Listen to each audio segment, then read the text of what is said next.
get the first. All right, welcome to the friendly Westwood Village Rotary Club. Our four-way test of the things we say or do. Is it the truth? Is it fair to all concerned? Will it build goodwill and better friendships? Will it be beneficial to all concerned? Mike Newman, will you lead us in the pledge?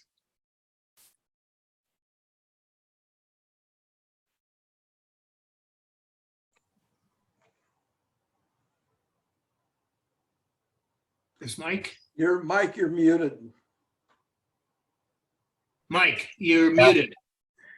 Place your hand over your heart and say with me, I pledge allegiance to the flag of the United States of America, and to the republic for which it stands, one God, under God, indivisible, with liberty and justice for all. Thank you. Nancy, will you please give us the thought of the day? Yes, thank you, President Chris. I'd like to share an article that I came across in Forbes that is very timely, and it's titled 10 Things to Remember When Going Through Tough Times. Now, this is a pretty resilient group, but we all have times in our lives that are more challenging. We also all have people in our lives that occasionally need encouragement. So I'm going to just touch on the highlights from this article. Number one, dwelling on what you don't want works against what you do want. When you let go and accept your reality for all that it is, you reclaim energy lost to the battle against what isn't. Two, you've overcome tough times before and you will again. You are capable of difficult things. You've risen above them before, you will again. Three, no matter how bad it feels now, it won't feel this way forever. It's not that things don't hurt, it's that they don't hurt quite as long or as much as we think they're going to. Four, you are bigger than your problems. It's not your adversities that shape who you are, but who you are in the face of your adversities. Five, nothing robs your peace of mind faster than fear. Pardon me. To quote Mark Twain, I am an old man and have known a great many troubles, but most of them never happen. Six, it's okay to not feel okay. We live in a culture that often does positivity to excess and suffers from the phenomenon coined toxic positivity. So give yourself permission not to feel like you're on top of the world all day, every day. You can still be a positive person and be having a tough time. Seven, faith doesn't remove your problems, it transforms them. Having faith that some higher order is at work doesn't remove your challenges, but it transforms your relationship to them. Eight, we are braver together than we can ever be alone, and Rotarians know this well. Asking for help is never a sign of weakness. It's a sign of courage that shows you want to be stronger. Nine, life doesn't happen to you, it happens for you. Just because an experience is hard doesn't mean it's bad. Sometimes the very worst thing that ever happened to us can turn out to be the very best thing. And finally, 10, trust yourself that whatever happens, you'll handle it. Trusting yourself may not change your experiences in life, but it can change your experience of life. Thank you. Thank you. Those were outstanding. Thank you. Ed Gald, I've been looking forward to this song. I picked this song because UCLA seems to have a relationship with Alabama. It's beaten up the last couple of weeks on lesser Alabama teams. The good news is this Saturday, UCLA is going to play the Alabama of the West Coast, and that's Washington that's coming down. Yep. And Mark, I recommend a Turkish bath and get in touch with Fifi. She does a good rub down. I'm going to sing Oh Susanna, and I'll put on my Alabama hat. I come from Alabama with a banjo on my knee.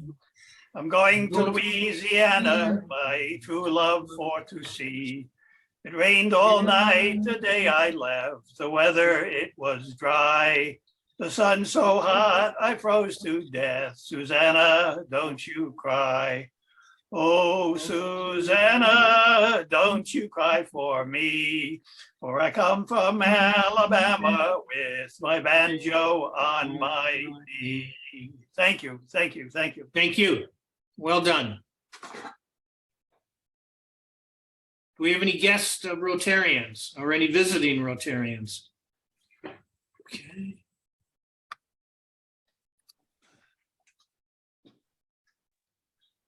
Okay. Announcements. Ben, talk about the social calendar coming up, please. On October 22nd, we have a very exciting event at the Ronald Reagan Museum in Simi Valley. We have it scheduled for 12:30. Unfortunately, it's World War II. The exhibition is done this weekend. So, but I'm sure there will be tremendous things to see with a lot of people that if we all pitch in, we're going to be our own docents and walk around. So October 22nd, please reach out to me. Let me know how many people are in your party so we can order group tickets, okay? Benjamin, excuse me, could I interrupt for a second? You said the Please. World War II exhibit is not going to be held that weekend? I believe it's finished by October 5th. Ay, ay, ay, ay, ay. Sorry, bud, couldn't pull it off. Too many things were going on, so. But it's a beautiful library, don't you think? Yeah. Okay. All right. So what do we have in November? November, we have on the docket the Peterson Museum, but we need really to pull this together. We need minimum 20 people because, and again, we're talking about the private vault. It's cars that most of the public has never seen. I've been to the Peterson 4 or 5 times. I've never even knew they have a private vault. And so the cost is around $1,200, but if we have 20 or more, it's not as expensive, but we need to have 20. So that's another event. And then in December, I believe the 15th of December, we have our holiday party at Guido's. So those are 3 events that we're planning on having. Please let me know that we're gonna put this together so we can all have a great party, as well as these events need us to participate. And I know our president, Chris, definitely wants to change the environment a little bit so we can become more of a social group. And I totally am behind that. So Chris, I don't think I have any more announcements. Hey, Benjamin, real quick. That Ronald Reagan Yes. Museum is amazing. Everyone, if you haven't been in that museum, it's just incredible. It's very fair and it's not biased, and it's some great exhibits. And I can't go that weekend, but if anyone's on the fence about it, you really should go. It's an amazing museum. Yeah, I agree. I've been there once before. Even the Nixon is surprisingly spectacular. The gifts that he received during his presidency that are on exhibit are stunning. So these presidential libraries provide a special treat to the visitor. Diane, I don't believe that you're on, so just give the club a quick update. We've been talking to the sex trafficking club in Rotary, and we've been working with the president and the vice president, Lucy and Noel, and we're putting together a program for the Brentwood Middle School and the Brentwood High School. So it's starting to come together, and I'm getting excited about it. So I just wanted to let you know that it's one of my focal points and that we're making progress. And if anybody has any questions or they would like to get further involved, please let me know. Or if you know of any schools in the West LA area that you would like to have a program at that school, please let me know and Diane know, and we're moving on it. So I'm very excited about that. Any other announcements?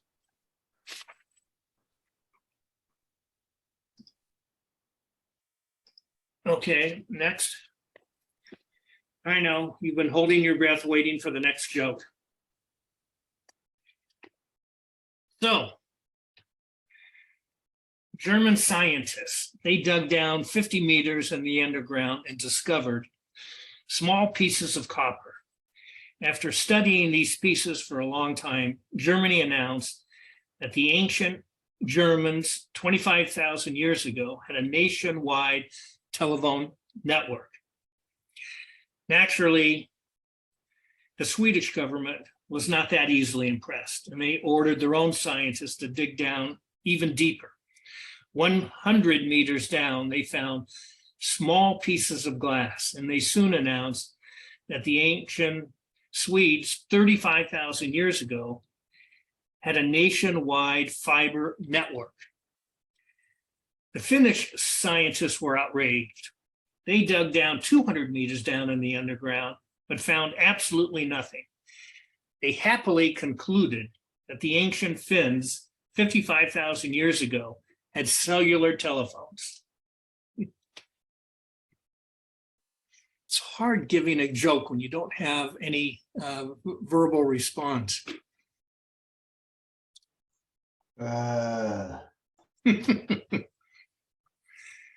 All right, we're waiting for our speaker, Patrick. I don't think he's on yet.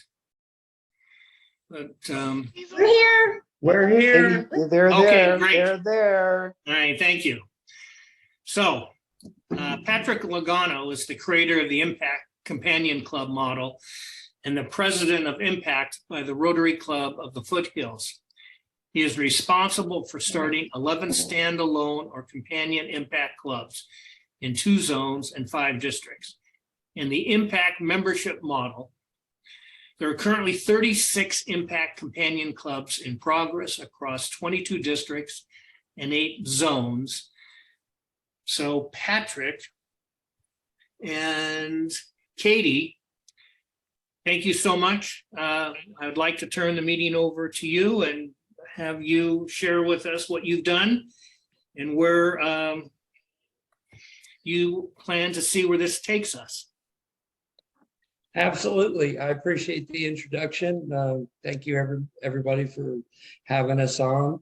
I didn't know I was able to get, was going to be able to get Katie today, but we're in for a treat because she's here and she will tell me what to do for the next 20 minutes. Katie is our president-elect of our club, but she's a lot more than that. Katie has helped start every single one of those clubs that's on that list. She's a fervent speaker and presented with us at the International Convention in Houston. So we're lucky to have Katie here, and I'd like to turn it over to Katie to kick us off. Thanks. So thank you again for having us. We're thrilled to to be able to talk with you guys this afternoon. And it is afternoon for you guys, right? Yeah. So want to just start out by talking a little bit about what impact is, because I know if you're not familiar with the term and you've heard things here and there, it can be a little bit confusing. But just a show of hands for those of you who have your videos on, are you familiar with a satellite club? Okay, so a couple people are familiar with the satellite club. So satellite clubs are a tool created by Rotary International to create new clubs. So you have a home club and you create a satellite club that starts out attached to that home club. And once they get enough members, they break away and become their own entity. The satellite clubs, they break off, they go and do their own thing. Well, we've taken that satellite club concept and coined the term companion club, and Impact is a type of companion club. So the companion clubs are not meant to break off from the home club, because you've done all this work, you've gotten these great Rotarians and put them in this club, and then they go away. Well, the clubs and Impact clubs are really designed as a way to enhance those home clubs, build that membership, and help strengthen your existing club. So the Impact model is service focused, and we also, Rotary in general is service focused, yes, but there are a lot of industries, a lot of people who are not able to participate in Rotary because of their maybe family situation, their work schedules, whatever it may be. So Impact is a type of companion club that does not have meeting requirements and is solely focused on service opportunities. So why would you want to do that? I'm going to let Patrick take that, but that's in a nutshell what Impact really is. So about 2.5 years ago, almost 3 years ago, my wife is but my wife is kind of my hero. She's a kindergarten teacher, so she wrangles during the day 20 kindergartners, and then she has to come home and deal with me. So basically a saint. So she gives every day after school. She serves her community and doing lots of tutoring opportunities, and does lots of volunteering during the month. I was a Rotarian, and I kept looking at my wife saying, wow, this is the epitome of a Rotarian. She's got a service heart, she's got high integrity. And I said, why, I'm going to ask her to be a Rotarian. And then I realized that her job limited her in our area from being a Rotarian, because breakfast clubs and lunch clubs, she was teaching. And we were, I think the closest evening club is about an hour and 45 minutes away. So we started to develop a type of organization, or a type of club that we could bring a new pathway, open new pathways for underutilized professions in our area: teachers, first responders, city workers, those type of things. And when we opened it up and gave people the opportunity to serve our club through service, it started to gain momentum. We put on 79 new Rotarians in our first year. Our attrition rate is less than 5%. So a lot of these people you get a boon and then you get a bust. If you focus on service, it has not seemed that way at all.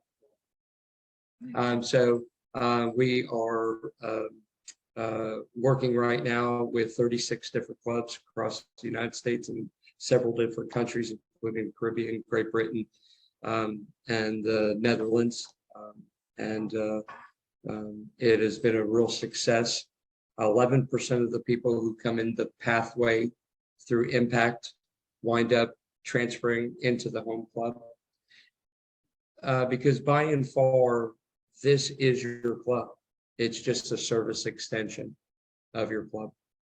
Okay. Yeah, and I think you bring up a really good point. I mean, all of you are sitting there probably now after Patrick's Patrick sharing that information, are thinking about professions that are not represented within your club.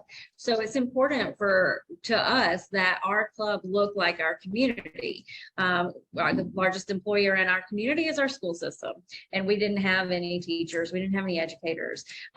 We have a lot of physicians, nurses, people who really couldn't make it. So I think that's important to make, we've got to meet people where they are. These people are doers. They're focused on improving their community, and they want to be connected, but they didn't have that opportunity.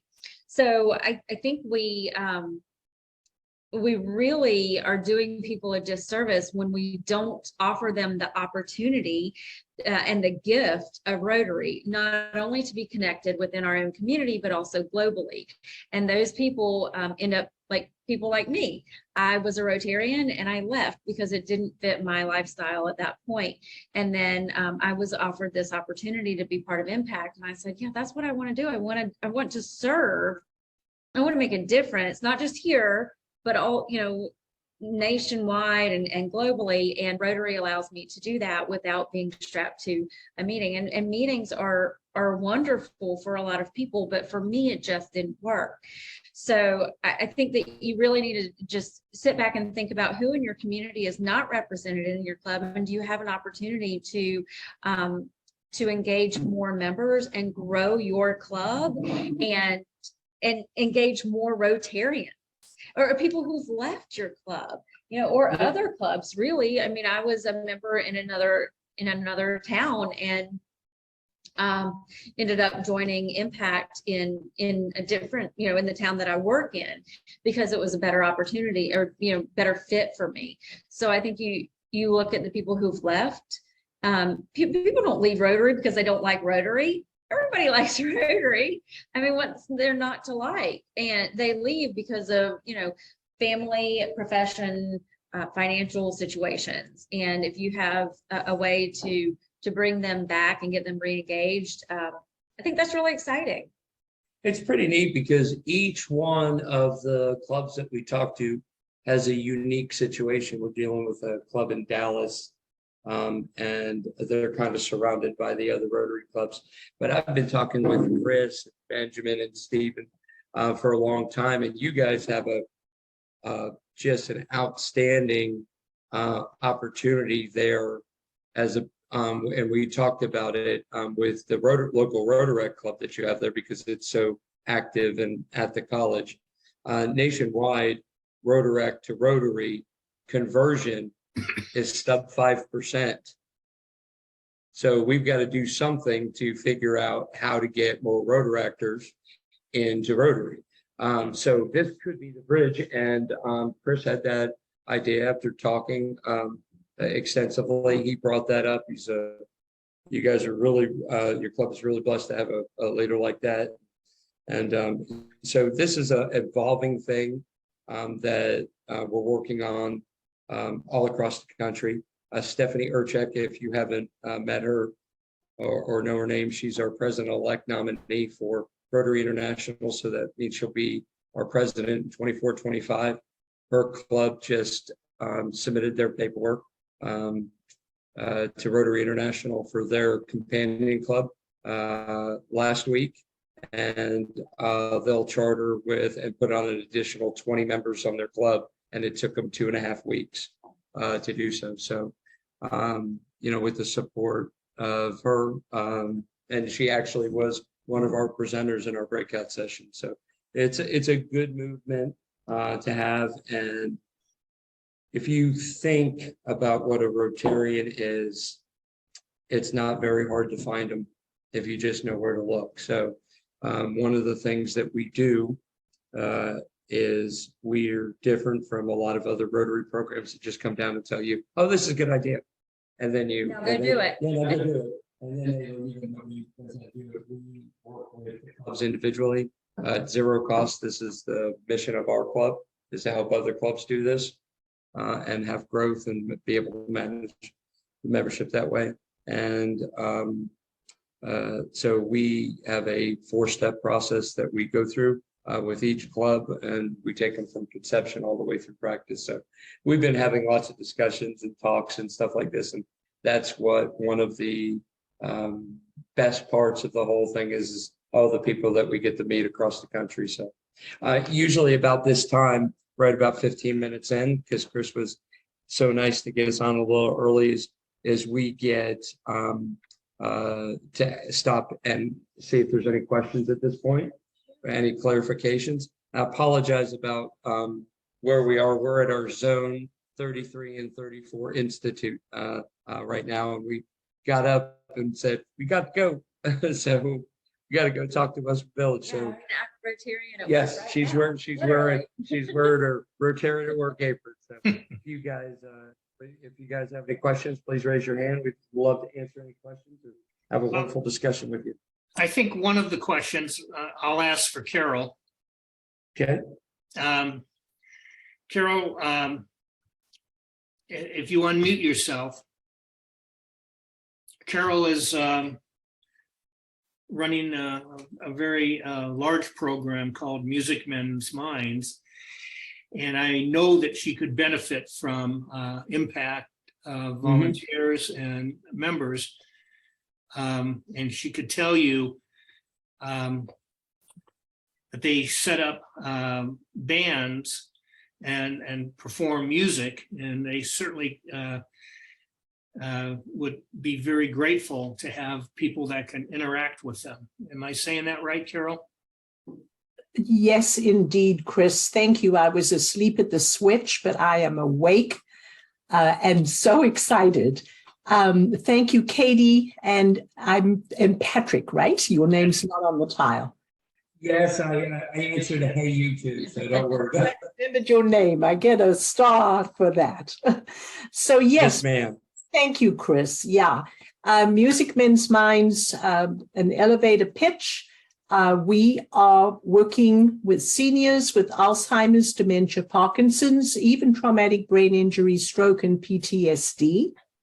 We create music groups out of Rotary clubs so that seniors in your neighborhoods can benefit from music, which is medicine for the mind. Absolutely. Science corroborates that today. Today, we're working with the county and the city of Los Angeles. There are 9 zones within a geographic location they're slated to be dementia-friendly cities. And we are now pitching Rotary clubs in District 5280 with the blessing of our district governor, Olivia Patterson-Ryans, and her husband, Robert, who is now a former board member of Music Minds. And so we are absolutely looking for pathways to reach people with like-minded, open hearts to serve the senior committees, the senior communities within our county of Los Angeles. Mm-hmm. The May edition of the Rotary magazine had me on the cover with a 7-page story about Music Men's Minds. We are global, with Rotary International collaborating with us. We even had somebody from Bulgaria come on to a tri-weekly Zoom platform of ours the other day. Her mother is a retired pharmacist who had a stroke. She doesn't speak, but she sings what she needs to communicate. And so, Chris, thank you for connecting us. Katie, Patrick, if there is any way to be able to piggyback on your initiative, developing more professionals and Rotarians, as you're talking about in these action groups, I would be greatly, greatly thrilled. We'd love to talk to you about that. Like I said, this is evolving. What we know we started in Western North Carolina is not what it's going to wind up being because of the different cultures that we're in, the different states, different, everything that's there. We want to make sure that we serve at the club level. Unfortunately, Rotary International, less than 10 years ago, had 348,000 members in the United States. Last year, 289. And we all know that when the train starts going down the track and picking up steam, it's tougher and tougher to stop it and get it to go back down the other way of the track. So we had to figure out something that would build growth, but also be used as a tool to slow attrition. So how many people here know of a club member that left in the last 6 months because of a life change, a job change, a family change? Something happened in their life that they couldn't continue. Would you raise your hand if you know of anybody that left the club because of that? Well, wouldn't it be neat to have something in your back pocket that you could offer them instead of leaving the club, that you had another type of way that they could serve the club, that they could slide over into, and they could still serve the club at their pace, at their time.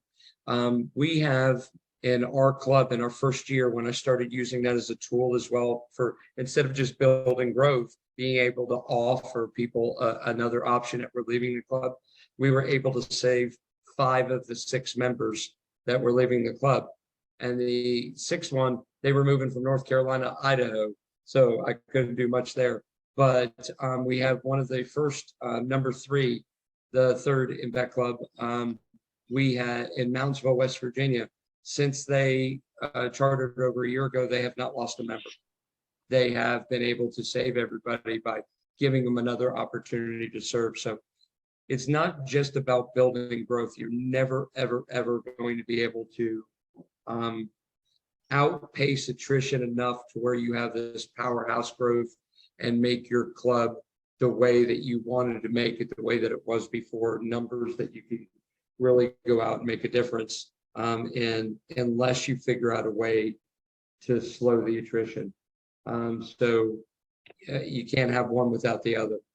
So this is a tool to slow attrition and build that powerhouse growth. Well, and going back to what you mentioned, Carol, about your program, something like that is really an incredible opportunity to offer to all Rotarians, but specifically a club like an Impact Club that is solely focused on service. So you can offer this opportunity to those members and say, here is a project that we're working on, and here's our dates that we would love for you to be involved. And then as you're doing that, those families who have been affected by a loved one with Alzheimer's or dementia, they see these Rotarians at work, that they see these Rotarians making a difference in the lives of their loved ones, and then they are connected as a friend of Rotary. And I think that's an excellent opportunity for those people to become engaged with Rotary as well. Obviously with our initiative in Alzheimer's research. So I think that's could be a beautiful marriage there, offering what your program and volunteering with that program to Impact Club members. With you on that, we'll send you some information, Carol. Thank you so much. We'll take that one offline. I really appreciate that. It's brilliant, by the way. And as soon as you said you were on the cover of the Rotarian, I'm like, I know her. I love it. Wait, I have to show you. Uh-oh, we got it. I love me some Carol. Yes. Oh my gosh. All right, we're going to send you my copy. You got to sign it, send it back, and I'll do everything I can to help you. Is that okay? Yeah. Yes. I will sign this copy for you and one for Katie, and I have them, and so I need your address. I'll mail them to you. You're the best. We'll send our address to Chris. All right. Do we have any other questions before we continue? Yeah, go ahead. Tom. Hey, Along Tom. Along those lines, maybe this is addressed to Chris, actually, Gaynor, that maybe we should be reaching out to some of our members who don't attend the meetings, either in person or on a Zoom, and see if they're interested in doing it. Because you talked about transferring those individuals who don't attend the meetings. Possibly we should be doing something more proactive to get those people into the Impact Club. Yeah, that's It's a tool. It is. It's a tool to use to re-engage too. One of the things people always ask me all the time, they're like, how do you get somebody to re-engage that hasn't engaged? Well, frankly speaking, I always pick up the phone. I pick up the phone and I call them and say, hey, Bob. And they say, yeah. And I said, I need some help. I need your advice on something. What's that? We are running short on some micro service projects that we want to do. I know you've seen something going to work or to going to the ball field or doing whatever that needs to be done. Hey, can you recommend something? And they always recommend something. And then I say, if we can get 3 or 4 people with you, do you think you can get that taken care of? And they always say yes. And then they're re-engaged because you're asking them what's important to them. So those folks that haven't been coming, they know something that they want to get done, and all you got to do is show them the support and ask them the advice. We do a lot of stuff. I know a lot of people on here are probably saying, oh my gosh, if we put 50 members on, how are we going to engage these people? How are we going to have things for these people to do? These are the people that are already doing the service projects in your community. You're just harnessing them and having them do the service through you. And I will tell you this, it has been a lot more rewarding for my Rotary Club than it has for the people that have come in. We have really transformed our traditional club. It's on fire. Our traditional club, the year before we started the Impact Club, did 587 service hours, okay, in one Rotary year. We started the Impact Club, and they did 2,200 hours the next year. But that wasn't the thing that was impressive. The thing that was impressive is the traditional club went from 587 to over 1,200 hours. You know, because we took the pressure off and it was fun again, and movement and excitement breeds excitement. So it was a really neat thing to see. Yep, Mark. Patrick, Katie, are you familiar with anything similar like this going on in other parts of the world, not just the United States, on these kind of innovative ways to bring people in to benefit the community, but without requiring a full-time Rotary membership? Yeah, I mean, I remember about 3 years ago being, you know, if you said the Rotary International, we're not going to require attendance, you should have seen what they did. It was really difficult, but I mean, Richard's laughing, but because he knows, I guarantee you. But it was difficult. It really was. But finally, when they did that, they emptied they opened the floodgates there a little bit, and they were allowed to do it. They kept coming to me and saying, "Why don't you just do a Rotary Community Corps?" And I was like, "Well, it's really easy." And they're like, "What? It's just like it." I'm like, "They're not Rotarians. We want to give the gift of Rotary, but then not give them the benefits that being a Rotarian is." So we designed this program. We've been doing it since 2019 was the first time that we did it. And it is right at 2020, right at the beginning. And it was one of the first ones. I don't know of anything that's specific. I know that there's some people that do. We were just talking at the Zone Institute. Somebody goes, "We do the same thing in our club." And I was like, "That is awesome. That is so cool." We started talking, and they were called it the Friends of Rotary. And I was like, "That is awesome." And they come out and help. And they said, "Yeah." I said, "Are they Rotarians?" And they said, "No." And I went, "Why not?" So that's the discussion that you have to have. We want to make sure that people serve our club. We want to make sure that your club is the strongest it's ever been.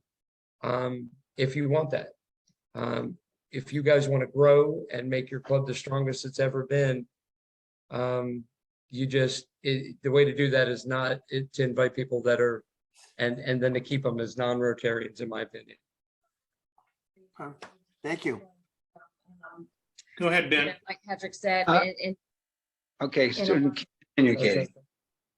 I was just going to ask you, you guys have set this up in a number of clubs, but the question I have is, do you have a social media campaign that you've used that have been successful that we can just copy and paste in to a mailing list to, all right, Katie. So we have somebody Yeah. on the call that we want to put you in touch with, who's our social media. And I Okay. think we're going to need some help to kick drive this. We can ask all the people in the world, but there are so many people I'm watching just doing service projects. When I go up to them, they think I'm trying to sell them something. So right, right. telling them only the gift that keeps on giving, but they don't understand it. So I think we might have to have some other means to put in the pipeline for us.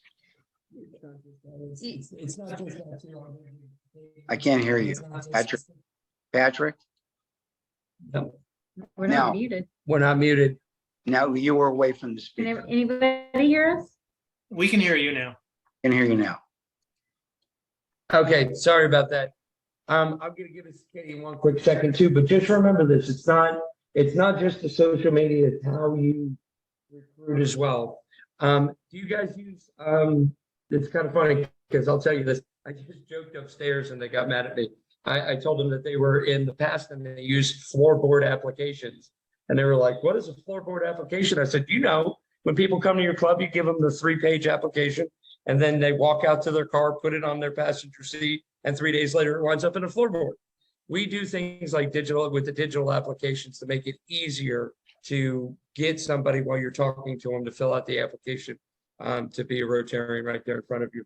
But on the social media front, this one right here is like the greatest I've ever seen.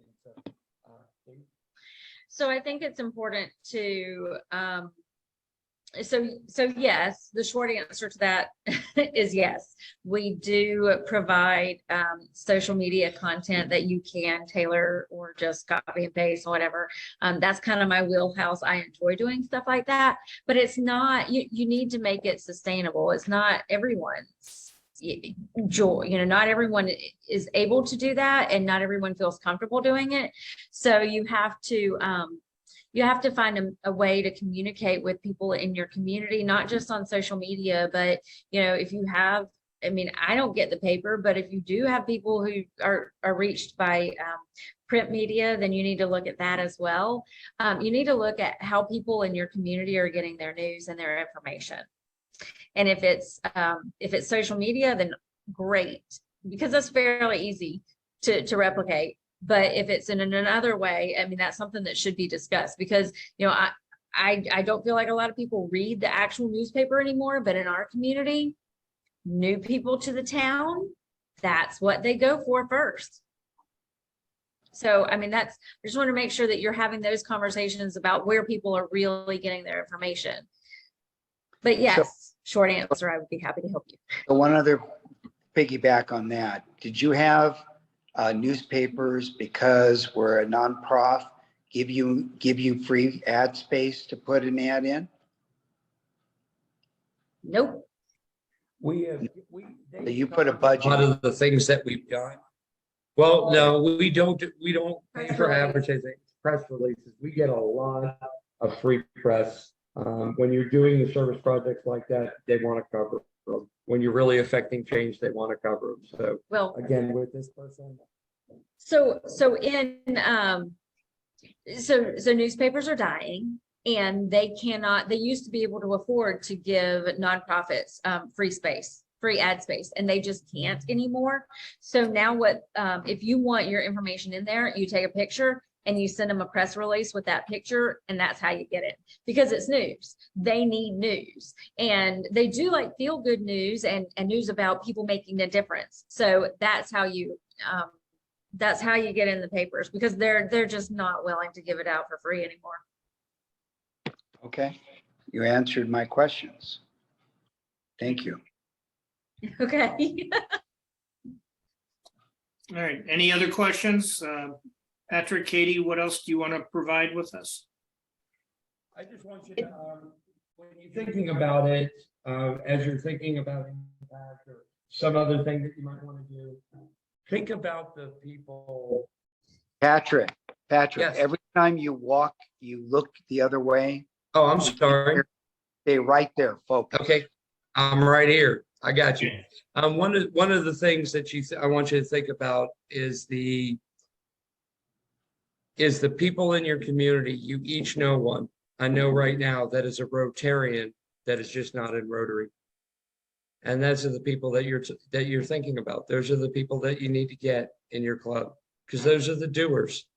And when you do this and you focus on service, 3 to 4 months down the road, you're not going to have to recruit anymore. People are going to come to you.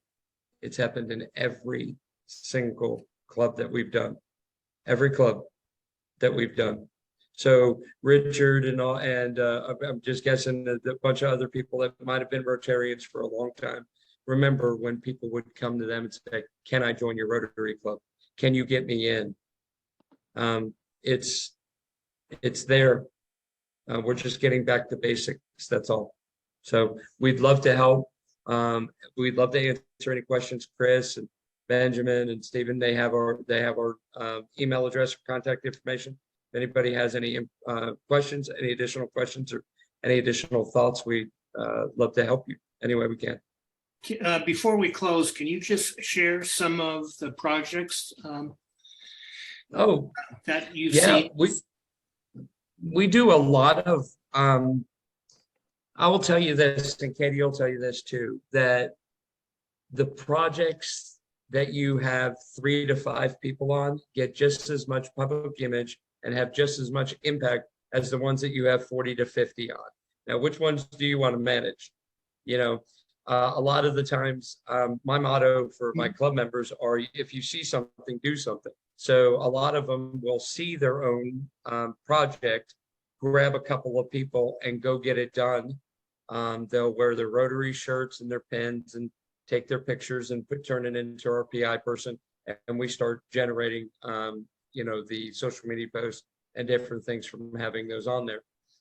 We call those micro projects. Other things that we do things called flash drives. And make sure for our nonprofits, and we make sure it's like a did you know. I think I told Chris and the guys, we have a wig bank in our area, and I was naive and thought that they just did salon services for the people who were doing treatment for cancer. But what they did every morning, and I didn't know this, is they crossed the bridge that crossed the little creek to the McCreary Cancer Center next door, and they provided all the individualized snacks for all the people in treatment. And they used to have to take what little money that they got donated and go buy that. And I called the other 4 Rotary clubs that are in our area, and I said, "Did you know this?" And they said, "No." And I'm like, "Let's fill 2 vans full. 1 week, flash drive, everybody bring individual snacks," and they did. So a lot of the times it took 30 minutes of planning, 7 days of doing, but we were able to fill their pantry for an entire year. We told them that they never would have to do it again. So we started to find other things about the nonprofits around that, things that people didn't know.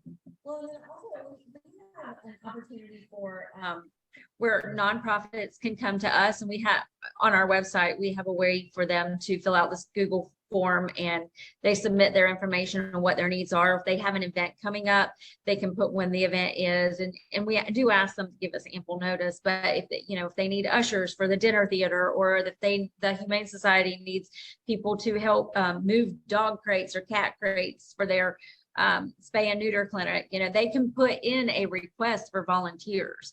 But one thing that we've actually talked about doing in our club, that an idea we got from another impact club recently, is they have instituted where a different person in their club organizes a service project each month.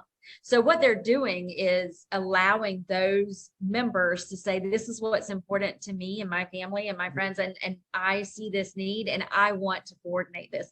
And that I thought, we've tried to get people to not put too much stuff on people, not put too much pressure on them, but they love doing that because they're picking service projects and organizations that really they're connected with and that they're passionate about. And then they end up pulling their friends and family into Rotary and being engaged that way. So that's an idea. We haven't started doing that in our club yet, but it works very well for the other club that we visited recently.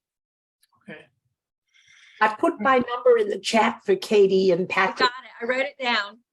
Thank you. Got it. Thank you, Chris. Thank you, President Chris. You're welcome. Do we have any other questions before we sign off? Anybody want to ask? I want to thank Patrick and Katie for taking time out of your busy day to give a better introduction to the Impact Club. And I hope, by the way, Steve is out of the country and that's why he was online. But when he returns, we're going to hit it running and we're going to get our Rotaract, they're back now in school and we'll be talking to them as well. And we've got big plans for Impact.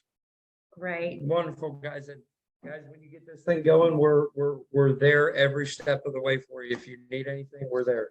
We're here for you. We're excited for you. Well, we greatly appreciate your support, your enthusiasm, and we will keep you posted. Okay. All right, next Thank you, week, everybody. we have in-person meeting at Guido's, Captain Jonathan Sargent. And I'm sorry, Captain Jonathan Tom and Sergeant Marco. They're going to talk about vice and sex trafficking, and I think it will be a fascinating subject for us to get more acquainted with. So thank you all. Chris, Mike, go ahead. you just mentioned that it's in person, and I think last week it was related that it's going to be on Zoom. So No, October 6th will be in person. okay, Okay. We've had 2 Zooms in a row, so right. It will be in person. Anything In fact, else it's from regular anybody schedule else? of The first and third weeks of the month. And person. Right. Yeah, and I'm very much looking forward to giving my jokes in person. Thank you. He just wants to hear laughter. All right. Anything else from anybody? All right. Thank you so much. We're adjourned.